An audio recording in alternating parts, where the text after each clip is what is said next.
Hi YouTube, Wycliffe Barrett here, Xplane Dedicated. Today we're going to have a look at YSSW. This is a new airport that's going to be built in Sydney and will open in 2026, I believe. Huge airport, vast array of stuff here. We'll see you right after the intro. November 180 good afternoon here. Report rostered, 2,000 feet. YSSW Sydney's second airport will be at Badegerys Creek to the west of the city, and so therefore will be a 24-hour service airport.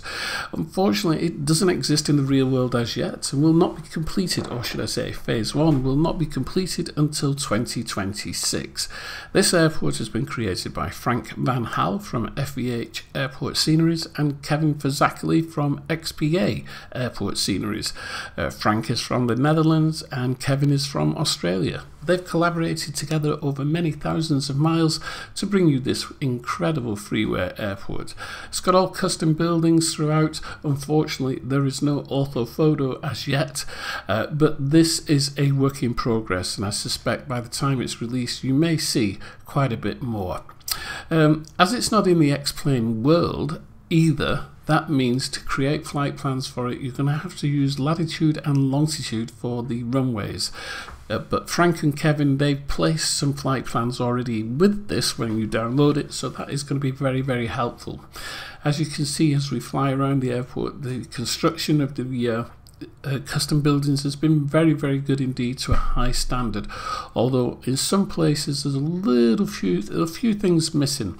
I'm not too sure about the green covered walkways. I'm not sure whether the glass is green, but maybe that's something that can be looked at. What Frank and Kevin have done, they've created this airport just from technical drawings, artist impressions and architectural drawings, so it may well change quite considerably between now and 26 when it's finished and becomes operational.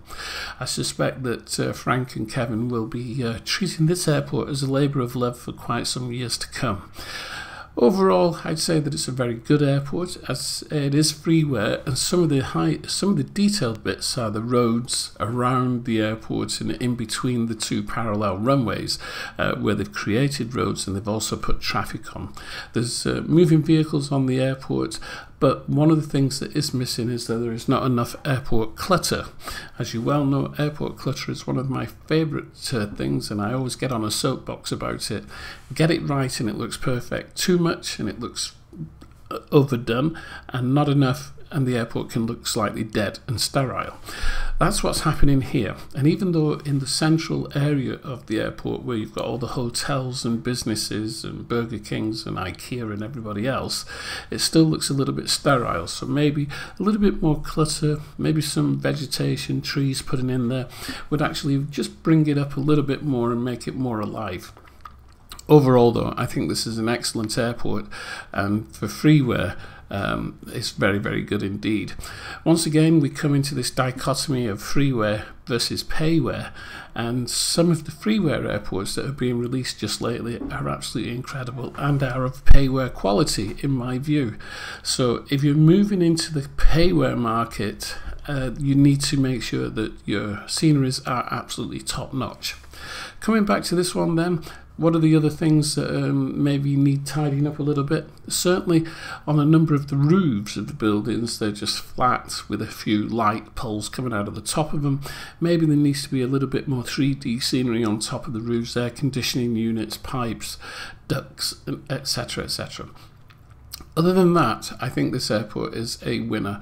I certainly like the night lighting. The night lighting is very good all around the airport and looks very, very realistic. As you come in on a 3-mile, 10-mile approach, it really springs out from the surrounding area. You can see it quite easily, although I should imagine in Xplane 11, as with any other simulators, the weather deteriorates and the visibility of the airport is going to become worse and worse. As I say, I've got it running in Xplane 11, as you can see here, but it also works very well in Xplane 10. Keep quiet for a moment, we'll have some music.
Many thanks to Frank Van Hal and Kevin Fazakali for collaborating on creating this airport, YSSW in Sydney and Sydney's second airport.